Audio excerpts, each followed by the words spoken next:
Problema sa supply ng tubig dininig sa committee hearing ng Sangguniang Bayan. Bago tayo magpatuloy, huwag kalimutan mag-follow, mag-like, at i-share iyong aming Facebook page.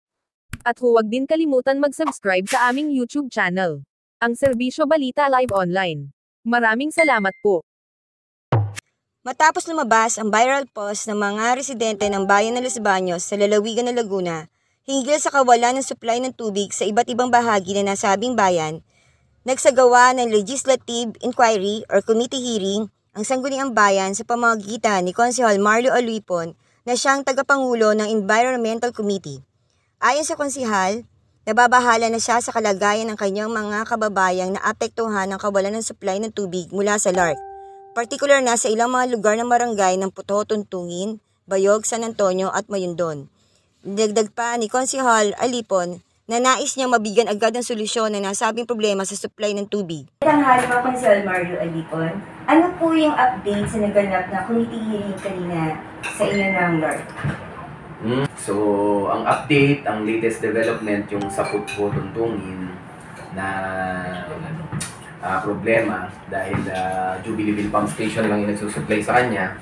I could say na na-address siya kasi may bagong pump station na binuksan. Yung sa I think LA Village Pump Station. So sa water supply, they have committed by the year end. Maayos na yan. Matatandaan na nitong mga nakalipas ng buwan ay nawalan ng supply ng tubig sa barangay Puto, Tuntungin na nangailangan ng mahatiran ang mga residente doon ng tubig sa pamamagitan ni Konsehal Dondon Hai ng Cabuyao City. Ayon sa mga kumakatawan sa LARC, ginagawa na nila ng paraan na magkaroon ng sapat na supply ng tubig sa lahat ng mga customers nila. Ngunit nangangailangan pang mapag-aralan pa ito na maiskautuparan na 100% efficiency. Ayon pa sa mga ito, aabutin pa ng ilang buwan bago maisaayos ang ibang mga linya nila at supply sa ilang bahagi ng Los Baños. Isa na din sa naging paksa at alalahanin ni Konsehal Marlo Alipon ay kung paano malilinis ng LARC ang kalidad ng kanilang isinusupply na tubig at paano din maaalis ang elementong arsenic sa nasabing tubig na siyang maaaring pagmulan ng pagkakasakit ng mga residente. Tinanong ko rin sila kung kailan ba natin i-address permanently or long-term solution yung ating arsenic problem sa Los Baños. We will be coordinating pa in a month or two, mag-meeting ulit kami para may present nila kung paano nila i-address and when it will be addressed yung arsenic problem natin, no? Pero as I mentioned earlier, yung dating problema natin sa Bambang, Timugan, Baybayin areas, medyo na correct na siya kasi andun yung Texin pump station, idinadilute yung supply ng ibang pump stations located doon sa area na yun. So, yung supply dun sa sinabi kong mga barangay, free from arsenic na yan.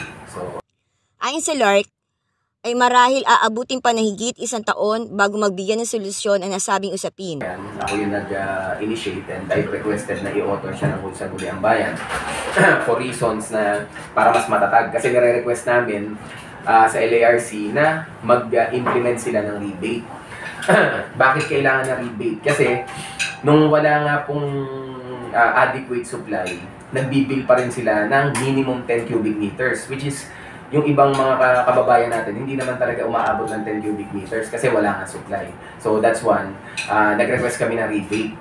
Samantalang, isusulong ni Konsehal Marlo Alipon kasama na din ng mga bumubuo ng Sangguniang Bayan ang isang resolusyong mag-aatas sa LARC na magkaroon ng pagbawas na singil sa mga consumers nito na nagbabayad ng minimum rate gayong wala namang nakukuha at napapakinabangan tubig.